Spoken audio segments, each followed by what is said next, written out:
4 साल की लगातार मेहनत के बाद भी हैरी गेल तीरंदाजी में कुछ भी नहीं सीख पाया। उसने सोचा शायद मैं इसके लायक नहीं हूँ और अब वह उसे छोड़ना चाहता था। आखिर कैसे कोई व्यक्ति 4 साल की कड़ी मेहनत के बाद भी निशाना लगाने में असफल रहा, जबकि उस वक्त उसके गुरु दुनिया के सबसे श्रेष्ठतम गुरुओं में से एक थे। वे कौन सी कमियां थी जिसे हैरी गेल सुधार नहीं पाया? क्या ये सब फोकस और कंसंट्रेशन की कमी के कारण था या इसका कोई और कारण था? तो चलो यार, इससे पहले थोड़ा डिटेल में समझते हैं।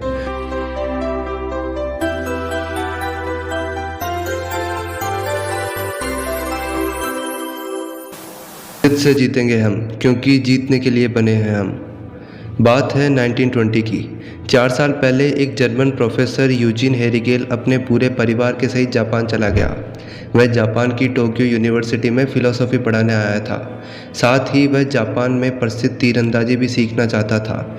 जापान जाने से पहले ही उसने अपना सारा प्लान तैयार कर लिया था। वह टोक्यो यूनिवर्सिटी में फ़िलॉसफ़ी पढ़ाएगा और कुछ वर्षों के भीतर ही तीरंदाजी की कला में महारत हासिल कर लेगा। यह सब उसने पहले ही सोच लिया था।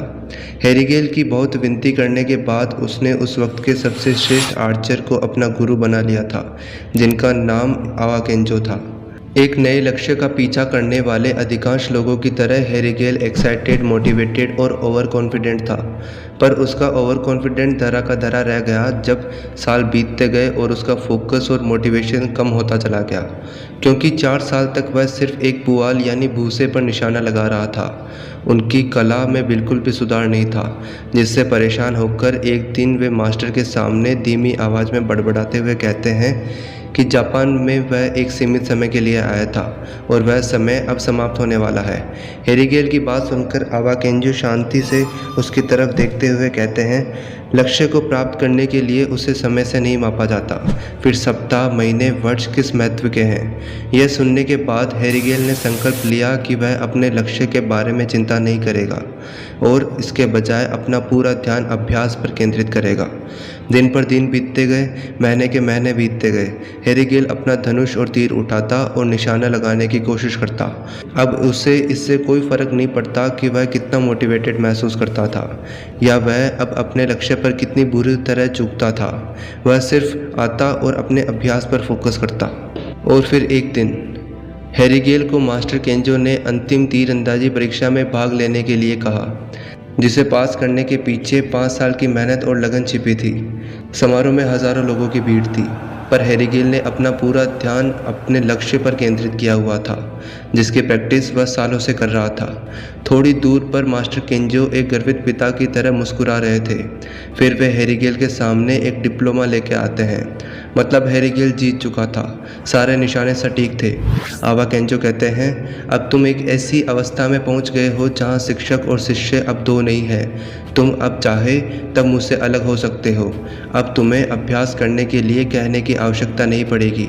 मास्टर की बात से केंजो को राहत मिली। उनकी मेहनत रंग लाई।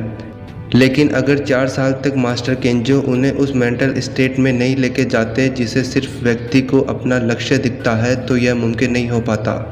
तो दोस्तों, अब सवाल यह है कि आखिर उस 5वें साल में ऐसा क्या हुआ जो हैरी गेल उन 4 सालों में नहीं सीख पाया? और साथ ही हज़ारों की भीड़ में बिना अपने लक्ष्य से भटके हुए हैरी गेल ने कैसे सटीक निशाना लगाया? जहां भीड़ को देखकर लोग घबरा जाते हैं, वहां हैरी गेल इतना फोकस्ड कैसे रहा? दोस्तों, वीडियो में मास्टर केंजो की कई हर बात और प्रैक्टिकल टिप को आपको नोटबुक या डायरी में नोट करना है।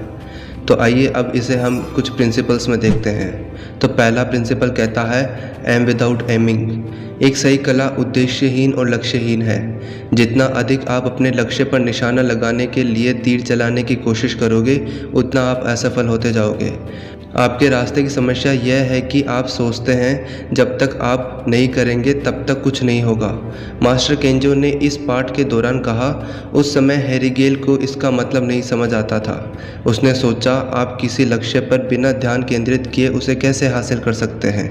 फिर कुछ महीनों के बाद हैरी गेल ने बिना लक्ष्य लिए तीर चलाने की कोशिश की, पर वह हमेशा असफल रहा और निराश होता गया। एक दिन मास्टर केंजो को हैरी गेल ने अपनी विफलताओं के बारे में बताया। मास्टर ने उत्तर दिया, मैं लक्ष्य को ऐसे देखता हूँ जैसे मैंने इसे नहीं देखा। दोस्तों, एक बार फिर से, मैं लक्ष्य को ऐसे देखता हूँ जैसे मैंने इसे नहीं देखा। इस जवाब को सुनकर हेरिगेल और ज़्यादा उलझन में पड़ गया, क्योंकि गुरु की बातें सीधी होते हुए भी सिर घुमा देने वाली थी।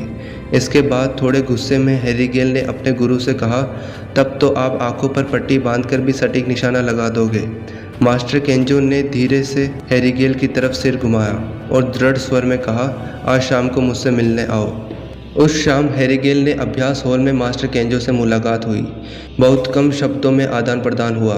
मास्टर केंजो ने अपना धनुष बाण उठाया और अपने स्थान पर निशाना लगाने के लिए चले गए। एक औपचारिक तरीकों से उन्होंने अपने पैर को फैलाया और अंधेरे में लक्ष्य पर निशाना साधा। कुछ ही सेकंड के भीतर हेरिगेल ने 2 शांत गड़गड़ाहट सुनी। वह भागता हुआ बत्ती जलाने के लिए दौड़ा।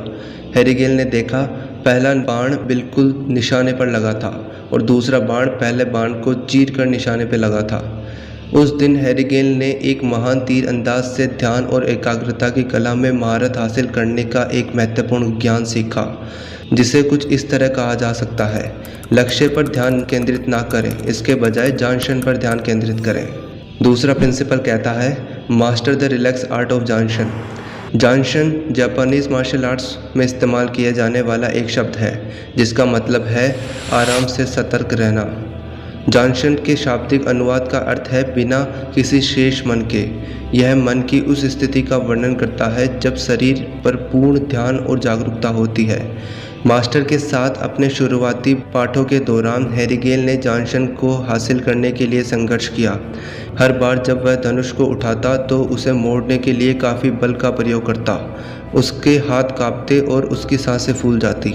एक दिन जब हेरिगेल सामान्य थकाऊ अंदाज में धनुष की डोर खींच रहा था, तब मास्टर केंजो ने शांति से उससे कहा, आराम करो, तुम ऐसा नहीं कर सकते। हर दिन शूटिंग आसान होती जा रही है और तुम हर दिन शांत होते जा रहे हो। हेरिगेल ने बात पर ध्यान तो दिया, पर उसे अभी भी कुछ समझ नहीं आ रहा था। कुछ महीनों बाद हेरिगेल ने अफसोस जताया कि उसने ध्यान केंद्रित और आराम से रहने के लिए अथक प्रयास किया, लेकिन वह असफल रहा। तब गुरु ने उत्तर दिया, बस यही परेशानी है, आप इसके बारे में सोचने का प्रयास करते हैं। पूरी तरह अपने श्वास पर ध्यान केंद्रित करें, जैसे कि आपके पास करने के लिए और कुछ ना हो। 1 साल की मेहनत और गलतियों के बाद हेरिगेल ने सीखा कि आखिर ध्यान कैसे केंद्रित रहता है। धनुष को खींचना और इसे पूरी तरह से आराम से छोड़ना। अपनी पुस्तक जेन द आर्ट ऑफ में तीरंदाजी हेरिगेल अपनी कहानी का विवरण करते हुए कहते हैं कि कैसे जागरूकता से उन्होंने तीरंदाजी में अपने आप को सुधारा। तो यही वो सीक्रेट है। पहला, अपने सांस पर नियंत्रण रखना, और दूसरा अवेयरनेस यानी जागरूकता। हेरिगेल ने अपने लक्ष्य पर ध्यान केंद्रित नहीं किया, बल्कि सिर्फ जांशन पर ध्यान केंद्रित किया। जितना व्यक्ति अपने सांसों पर नियंत्रण रखता है, उतना ही वह बाहरी डिस्ट्रैक्शन से बचता है और अपना पूरा ध्यान लक्ष्य पर लगा पाता है। यही ध्यान और एकाग्रता की कला में महारत हासिल करने का तरीका है। हमारा मन और शरीर की स्थिति जितनी अधिक शांत होगी, उतना हम ध्यान केंद्रित कर पाएंगे। बार बार अभ्यास से ध्यान भटकने से बचेगा। यह इतना आसान है, पर फिर भी गहरा है। तीसरा प्रिंसिपल कहता है, फोकस ऑन जांशन। 17वीं सेंचुरी में महान जैन मास्टर टाकुआन सोहो ने सुझाव दिया कि एक शुरुआती और मास्टर तलवारबाज के बीच का अंतर केवल कौशल और ज्ञान नहीं है, बल्कि फोकस है।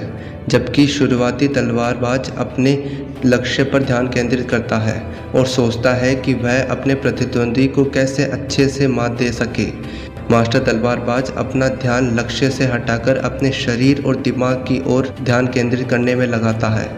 मतलब दोस्तों, आपको लक्ष्य पर नहीं बल्कि प्रोसेस पर अपना पूरा ध्यान केंद्रित करना है। हर दिन अपनी ग्रोथ पर सहजता और सरलता से काम करना है, दबाव में नहीं बल्कि शांत रहकर।